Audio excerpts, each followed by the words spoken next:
दोस्तों, मेरा नाम विशाल प्रताप सिंह है और मैं झारखंड के धनबाद का रहने वाला हूँ। वैसे धनबाद अपने लड़ाई दंगों के लिए प्रसिद्ध है, लेकिन आज जो मैं आपको किस्सा बताने जा रहा हूँ वो इससे जरा हट के है। तो दोस्तों, एक रात मैं अपने गांव से मेरे मित्र अवधेश के साथ अंधेरी रात में खेत के रास्ते बस स्टैंड की तरफ जा रहा था। तो मेरे मित्र ने कहा, दोस्त थोड़ा जल्दी चलो, इस खेत से अगले 2 खेतों तक थोड़ी समस्या है। तो मैंने पूछा क्या बात है, तो उसने बार बार बात को टाल दिया, लेकिन मेरे ज्यादा दबाव डालने पर उसने पूरा किस्सा सुनाया। बहुत साल पहले अपने गांव में रात को इन्हीं खेतों से एक आदमी गुजर रहा था। रास्ते में वो पेशाब करने के लिए एक पेड़ के नीचे रुक गया।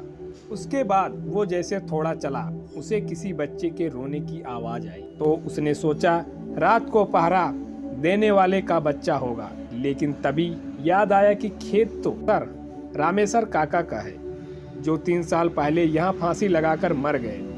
वह आदमी सामे हुए कदमों से आगे बढ़ता रहा और उसके दिमाग में उन लोगों की बातें याद आई। खेत से गुजरते वक्त रात को कभी पीछे मत मुड़ना, कोई रास्ता पूछे तो उसके आंखों और पाँव को मत देखना, कोई कितना भी बोले मत सुनना। ये सब बातें दिमाग में सोचने से उस आदमी की हालत बहुत बुरी हो गई और सोचने लगा कि उसने यहाँ आने से पहले ये सब क्यों नहीं सोचा।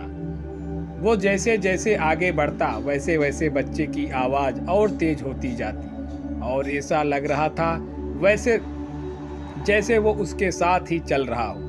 तभी अचानक उसने देखा कि एक पेड़ से बंधे झूले में बच्चा लेटा रो रहा था। तो डरते हुए उसने आवाज लगाई, ये किसका बच्चा है? लेकिन कोई जवाब नहीं आए। तो डर के मारे आगे बढ़ गया, लेकिन बच्चे की किलकारी सुनकर उससे रहा नहीं गया और उसने पीछे मुड़कर देख लिया।